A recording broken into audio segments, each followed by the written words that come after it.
Welcome back. You're watching the Press Club. I'm Kendall Burton. I'm here with Earl Buski. We're talking about that viral video of the thief getting beaten at Carolee and the use of technology, whether it's for good or bad. Here's one of the things I think, whether it was intended to be so or not, one of the good things that has come out of it is that it has started a discussion on exactly what we're talking about. The legal rights of persons who are aggrieved, whose houses are broken into, who are victims of crime, as well as the rights of those persons who perpetrate the crime. You know, those of us who are homeowners who have been victims of crime and have wondered or speculated what we would have done in a situation like that, here we now have the opportunity to learn what our rights are under those conditions.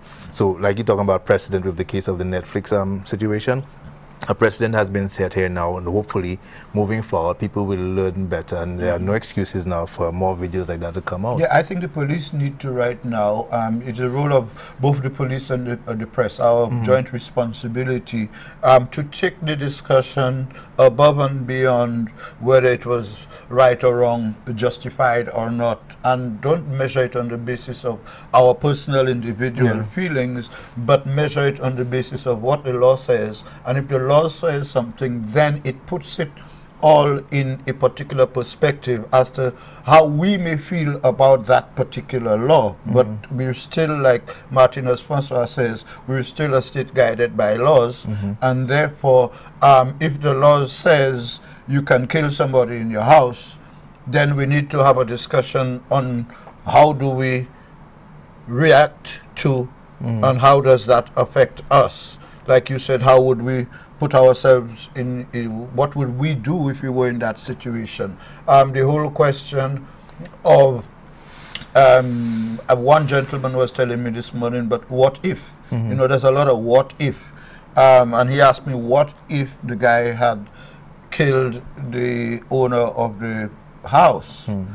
You know, and I said, well, what if the thief had died from a heart attack as a result of the blows, the beating, you know, and of course his response is a little licks don't kill people, you know, and that young people do die from heart attack. But you know, as I said to him, the court and the system of justice in its real sense is not based on what if, but what happened. And what we had there, in my view, was a confluence of wrongs. You know, and what we need to do beyond just reporting, beyond doing the work of stenographers, what we need to do is to inform ourselves, because not all of us know as journalists, and that allows us as individuals, as professionals, to find out what is the real truth here, what the law says, and begin to factor that in how we report. You know? Do you see it happening? Because here you have the case of this viral video of the beating, and you have persons like Zachary here put it in the police press relations office. It's happening. Who is now sending information out. So it's not just press releases about what has happened, but it's happening. Know your laws. Here's the case. It's happening. It's happening, and of course we will always want to see these things accelerated. Unfortunately, you and I know this is going to suffer the 9-day syndrome until another something else gets us vexed. Then, you know, until there is, Lord forbid, another police shooting of a person of unsound mind, you know, we perhaps have forgotten the whole discussion on the issue of use of force, because the cabinet was supposed to have been discussing a use of force policy. It has moved on now, so there's the good of it. And like with the technology, is how we make use of it. We should not just allow things to come and go and move on from headline to headline, because when it is as we all know, there are times when the news is slow. You know, it allows us to revisit these old issues with a new dimension. You know, meet that victim guy 2 weeks later, you know, and find out where is he? Is he in court? Has he decided to press charges? You know, I remember in Trinidad, as we recalled, when the guy found the lady who was stealing in his garden, and he tied her and was taking her along the sidewalk to shame her. It was videoed and it went viral. And he said when he saw that on the news the evening, he couldn't believe it was himself. And he apologized.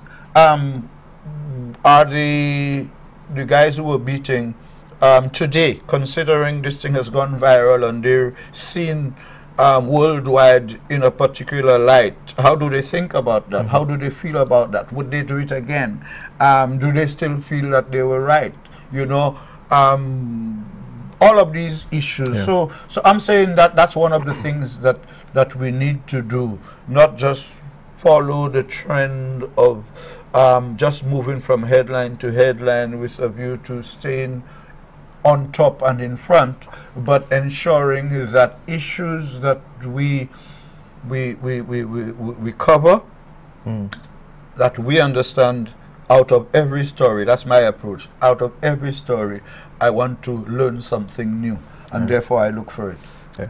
And that's the beauty of the job that we do, that you like have the opportunity, the unique opportunity of learning something new every single day. You can always call and ask. And that's the question I was asking in the glass house last night about that Ugandan, the Kenyan gentleman. Gentleman in his 80s. There's a movie made about it actually called The First Grader, a former Mau Mau fighter who in his 80s could not read, and the government made education free. He seized the opportunity because he wanted to learn to read the Bible, so that when the preacher gave his sermon on a Sunday, he could actually go through the Bible and verify what he was being told was the truth or not. And that started off a whole controversy. He ended up before the United Nations. But I raised the point because I think it's an important lesson for all of us, that we are never too old to learn. You know, and as our friend Rick Wayne was pointing out in what you refer to as the glass house yesterday, we seem to be in a throwaway society, and it applies to the media as well. We have a lot of young people coming into the profession and who don't see the value of persons like yourself or Rick Wayne or the guy Ellis says, you know, the contribution that they can make and the knowledge that they have and that they can share in terms of, you know, improving ourselves. You know, all of us, you know, should be open, you know, to that sort of thing. I get the impression that we're not. You know, we have a whole bunch of divos and divas. Open. I think, like you said, things are happening. Or these Rick Wayne's were the whippersnappers. Yeah. I think, like you said, things are happening. 2 months ago, we didn't have, things were not where they are. The discussion and debate in the glass house wasn't as active as it is now. I hadn't revived my Media Matters column in the Star. The discussion is happening. People, more talk show hosts are making issues, you know, in terms of taking on themes and inviting more people to talk and share their views about issues.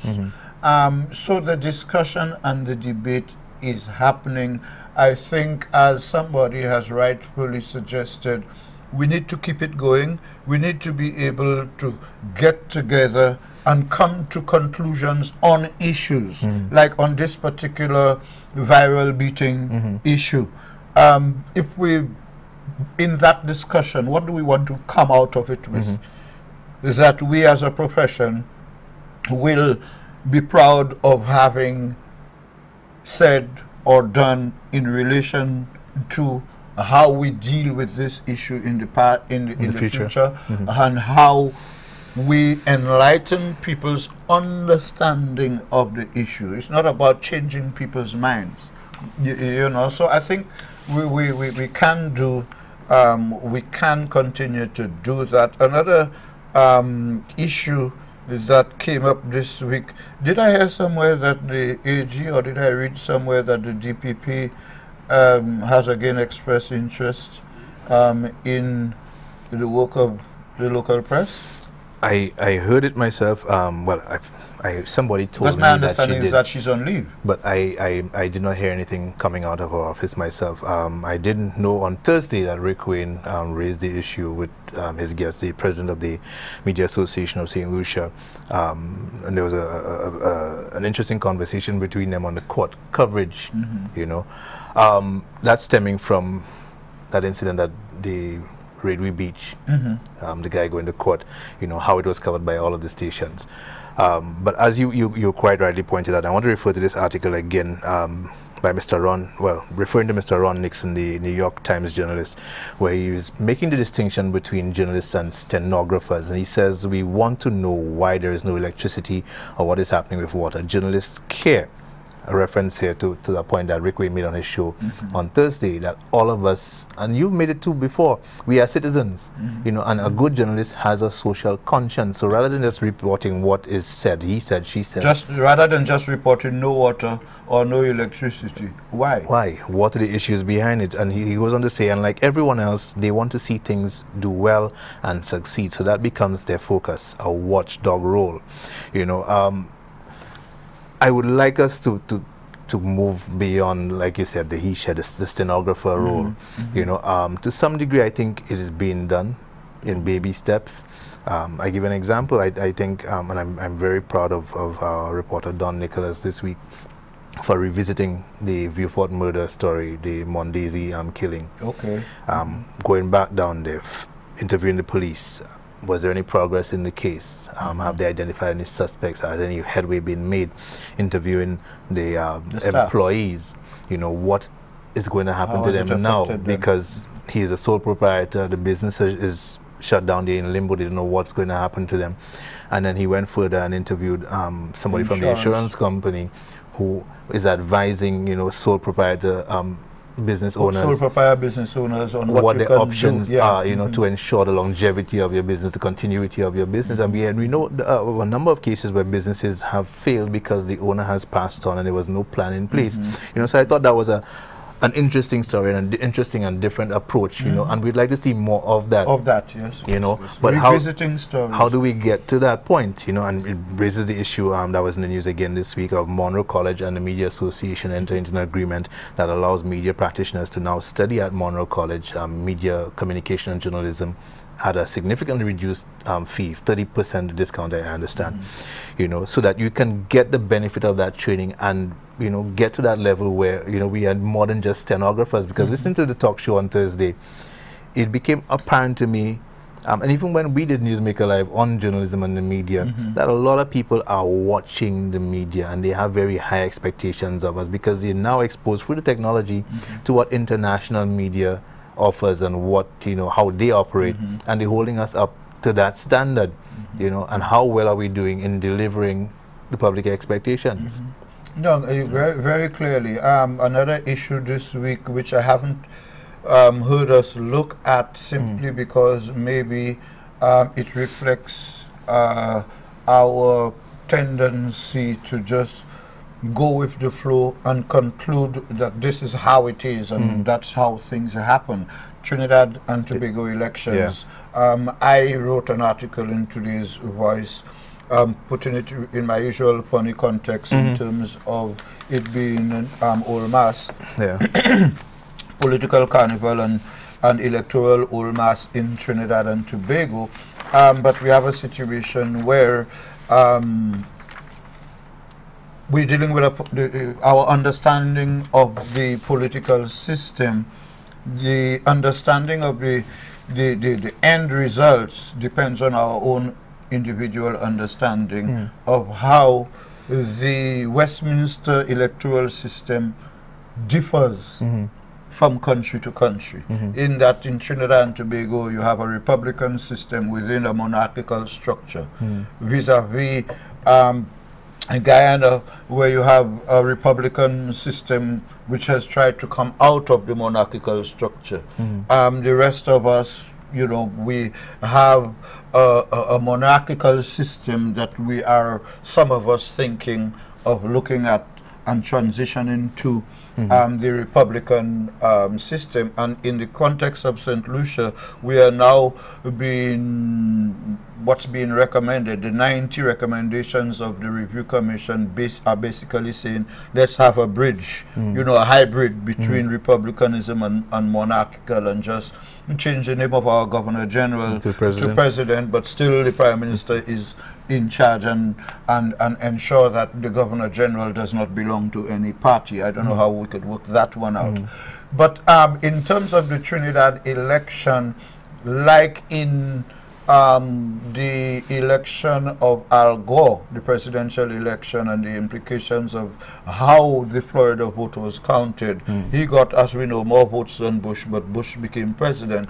In the context of Trinidad, the People's Partnership got more votes but got less seats. Again, that is easy to understand if we know how these things apply. But there are many people out there who will tell you, well, how can the people get more votes and do get more seats, you know? So we have to, in our coverage, bear in mind that there are people who will not understand that and don't think that simply because we know.